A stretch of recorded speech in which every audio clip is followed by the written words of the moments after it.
an interesting thing that I read in 2004, which is in 2004 was the 30th anniversary of Hello Kitty, and they really started going crazy, creating a lot of very high-end goods at that time. And what I read was the #1 consumer for Sanrio was women in their mid to late 30s. And the reason was that these are people that have grown up their whole lives with Hello Kitty, and now they're adults, and now they have jobs, they have money, they can buy things, and they want to buy durable goods. So whereas for, you know, when you're a little kid, like this is my one vintage Hello Kitty type item that I sell. Actually, it's Little Twin Stars, which is one of the other older characters, Kiki and Lala. This is my little sketchbook and colored pencils that my Aunt Lindy gave me this in 1976, and I still have it. And you know, it's awesome, but you know, this is probably only a couple bucks, you know, little notepad and some colored pencils. So this is what you buy for a kid. I have this purse that I bought, and it was like, you know, $40 or $45, which is not a fortune, but you don't spend $45 on a child's purse is the point. And so there are a lot more high-end goods now than were originally created, because there's this whole market of people. I mean, you've got like Kimora Lee Simmons has designer diamond jewelry, which is many thousands of dollars, and anybody who would like to buy that for me, I'm totally willing to accept that as gifts at any time. Yeah, I mean, there's some really nice, I saw a lot of the jewelry cases at the mini Sanrio stores that I visited in Tokyo. Some beautiful, I mean, costume jewelry, but some really nice designer costume jewelry that was way out of my price range. I can just tell you that right now. But there's such a wide range, and you still can go in and get, you know, an eraser for $1. So they still have all of those low-end items, the pencils, the erasers, the stickers, the notepads. They have all this stuff for kids, and you have a childlike nature. And then there's just everything in between, and it's just continually widened to the number of items that you can get. And yeah, go ahead. Yeah, one time I thought, again, in the Philippines, I remember the TVK audio cassettes. Yeah, now the 90s and the 60s didn't have anything on them, but all the 30-minute tapes had Hello Kitty. Yeah, I mean, it's cassette tapes with Hello Kitty on there, and you can find this that they'll put Hello Kitty on just about anything. Really anything. And one of my totally favorite things is the 100-yen shops, basically, you know, the dollar stores, and they're just all over the place, and they're full of Hello Kitty. They all have huge sections of, like, basically dollar items, and I just wanted to put one in my bag to bring with you for this. It's a little sleeping mask. But anyway, $1. I bought so much $1 stuff in the Hello Kitty section in these stores. It was just awesome. They're like luggage tags, Band-Aids, little various sizes, little Ziploc bags, all kinds of awesome stuff in the dollar section. The dollar stores. The dollar stores over there are so awesome, really. Very, very cool. And that was super exciting, because I could walk out with a huge bag of stuff and I only spent $20.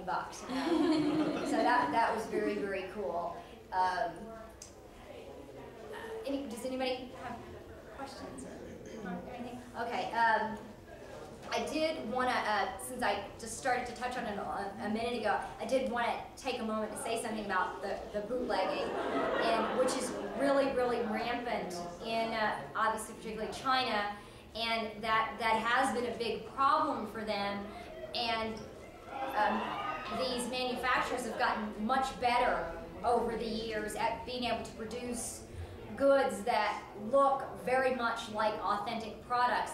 What I've often found, though, is a huge tell is that they just won't have a copyright on there.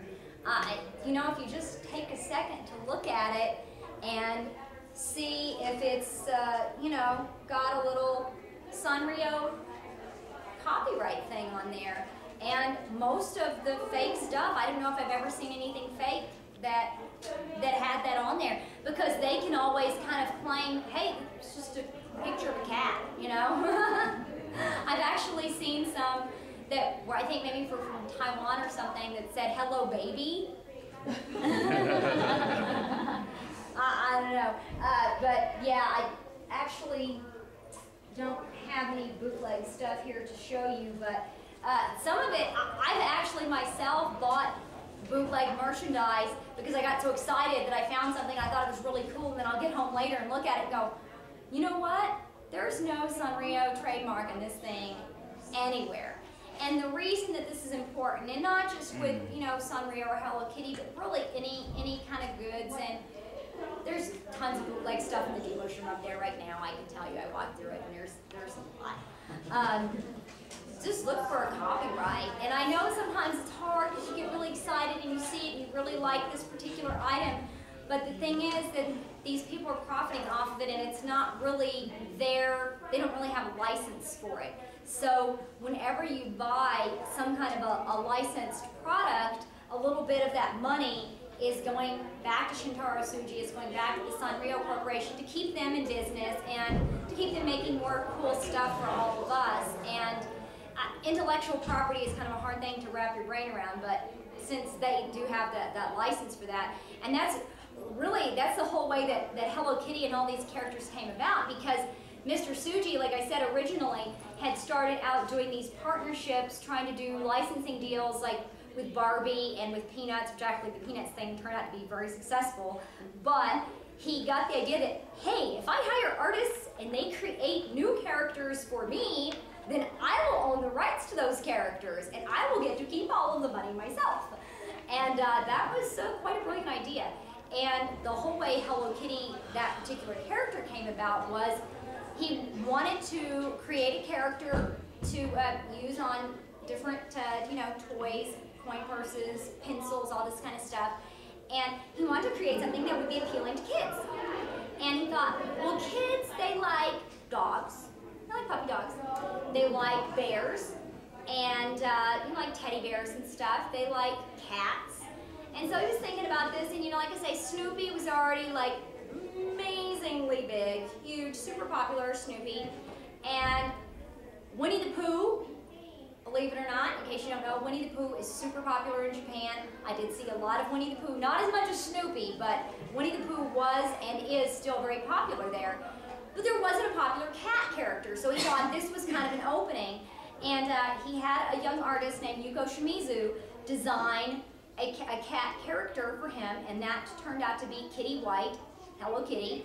And she kind of imbued Kitty with a lot of her own personalities. It's interesting because she's really a deceptively simple design.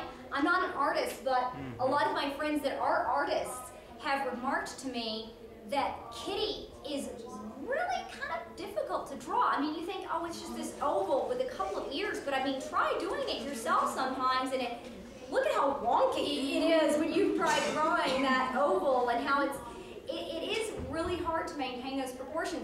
And that's one of the things that that a lot of their field people use to check on things that are bootleg.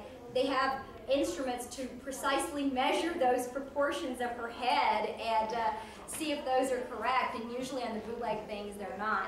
But anyway, that's kind of how Hello Kitty actually came about.